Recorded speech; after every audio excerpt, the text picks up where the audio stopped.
So here's the deal. I love this dish from my head to my toes. Weirdly, but yes, he really does. Because it's tomato soup. So this tomato soup is super simple, super simple, and very easy to make.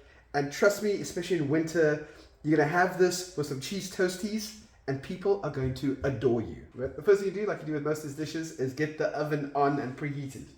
So you're gonna come around this way. We're gonna get the oven on convection. We're gonna put it up to about 180. In fact, we're gonna put it on the grill and convection combo, that one over there. What we want to do is roast the tomatoes a bit and get them a little bit blackened on the skin to get a little bit of extra flavor. Let's go back.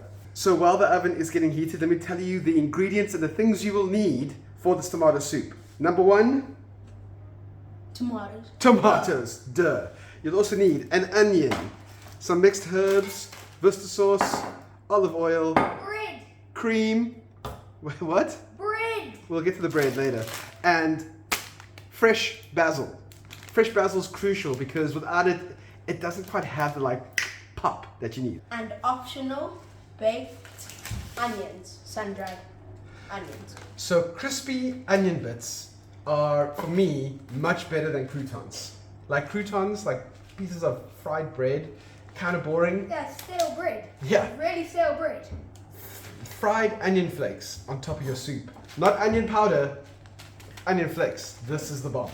So step one is cut your tomatoes into quarters. So Quarters or fourths? yes, so half and half again. So you want to lay them skin up into the Pyrex dish so that you can make sure that the skin is getting roasted all nicely. So we're going to do that for all tomatoes. You can do that one, I'll do this one, okay?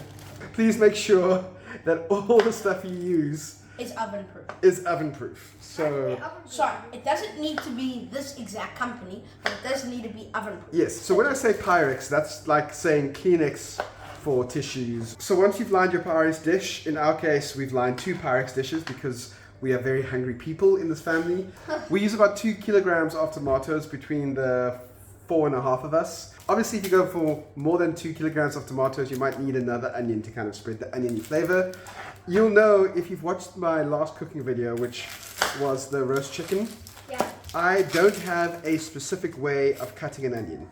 I have watched many cooking videos where they show you how to cut an onion, and quite frankly, I cannot be bothered to learn how to do it.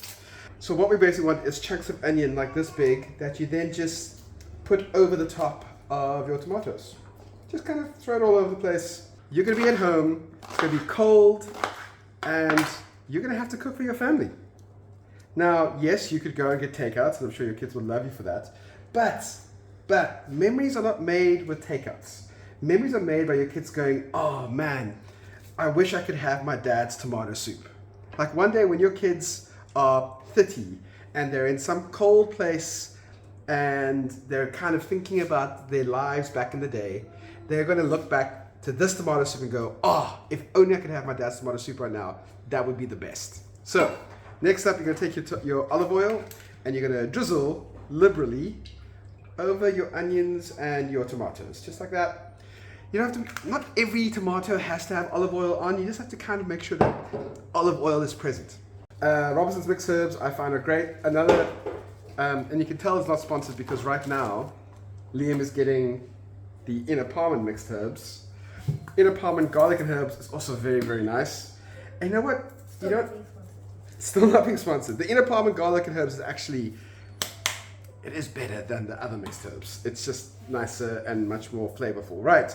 Once you've done that, you've covered your tomatoes and some herbs, olive oil and onions. You're going to pop them in your oven for about 15 to 20 minutes, but keep an eye on it because you don't want them to be cooked through. You just kind of want the skin to be a little bit blackened, a little bit darker, maybe a little bit of bubbling going on. And once that's done, then you can take it out. But right now, we're going to put it in the oven for that.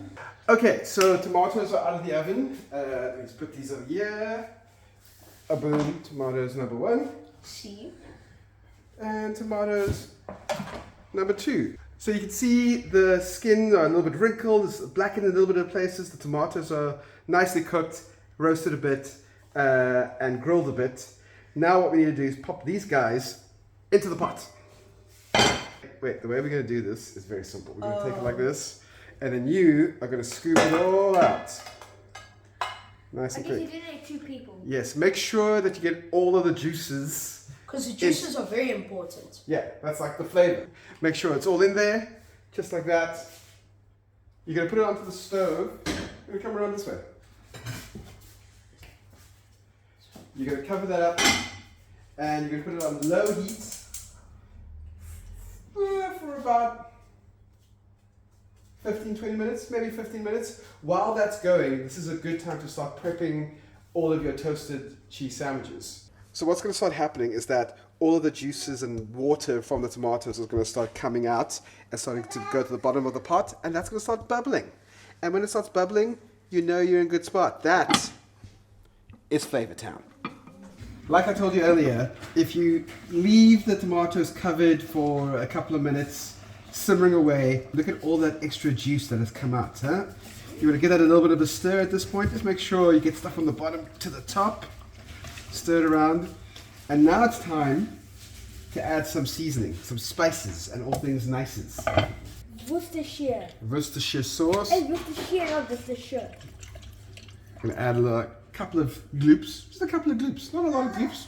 So obviously tomatoes can be quite tart, and you want to counteract that tartness, that kind of acidity, with a little bit of sugar. So just a couple of teaspoons of sugar, spin around, maybe 2 or 3.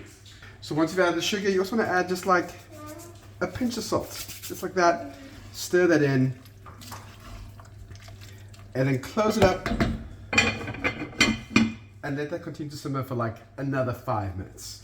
Your tomatoes should have been boiling enough that you'll have a lot of liquid in there. If you open it up, it should smell really good, like just, oh, like tomatoey goodness. Now's the time to add your fresh basil. Remember, it's a good idea to wash the basil because you don't know where it comes from. Like, pull the leaves off the stems as simple as you can. Just kind of do that. You don't have to be too precious about this. If a little bit of stem gets into the soup, it's fine because the next step is blending. Right, so now you're gonna have your basil in there like that. And now it's time to use your stick blender. Something like this. You could also just use a food processor or something to just mush it all together. Some sort of blending operation.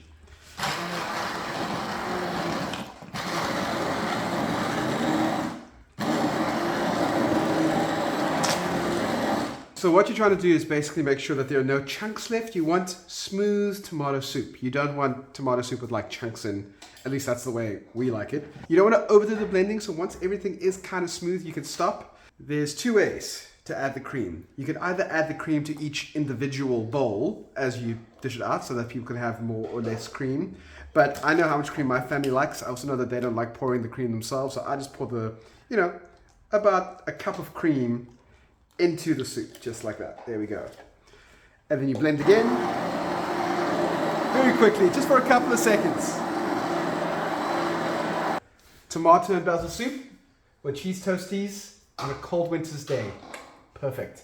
Last thing to do. Oh, almost forgot. The onion sprinkles. This is just like the cherry on top. Or the onion on top. There we go. That's it. Tomato and basil soup with cheese toasties. Perfect for a winter's day. Super easy and simple to make. Even you can do it, and your family will love it. Thanks so much. Cheers.